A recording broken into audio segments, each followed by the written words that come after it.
Hi there, this is Phil Vischer, the creator of Veggie Tales, but also more relevantly for this week, great-grandson of R.R. Brown, the founder of this conference. Now, last year my mother, the current chairman of the board of the conference, Scotty May, was going through my grandmother's closet and came across a box of old film reels that no one had seen in decades.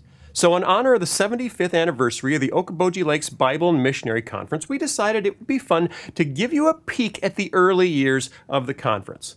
As the only filmmaker in the family, the job ultimately fell to me.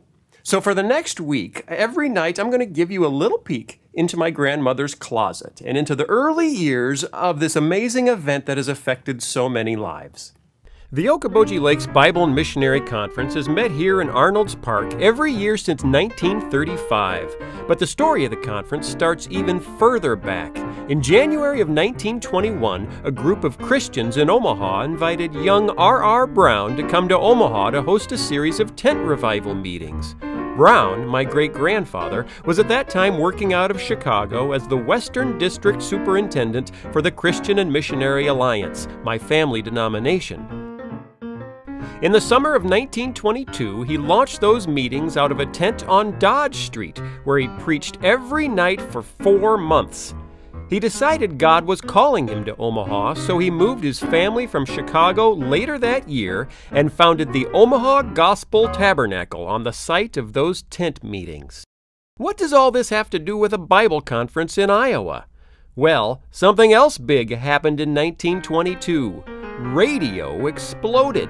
The FCC finally organized commercial radio in 1921, and by late 1922, radio stations were popping up in every state of the Union. When the Woodman of the World Insurance Company built a new building in Omaha that was the tallest building between Chicago and the West, they decided to use the roof for a giant radio antenna, and station WOAW was born. What to do for our first Sunday broadcast, someone asked. Well, let's have a preacher on to give a little service. My great-grandfather was called in. He preached into a little can on a pole. He prayed into the can.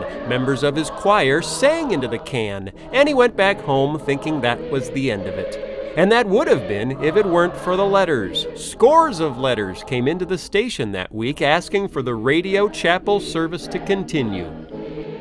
And so the World Radio Congregation was born in April 1923. R.R. Brown would preach on the air every Sunday until his death in 1964. That's my grandfather, R.S. Brown, leading the choir, as he did every Sunday morning in front of a live studio audience. The radio show continued until 1978, at which point it was the oldest, longest-running radio program in America. Pretty cool, huh? But what does this have to do with a Bible conference in Iowa?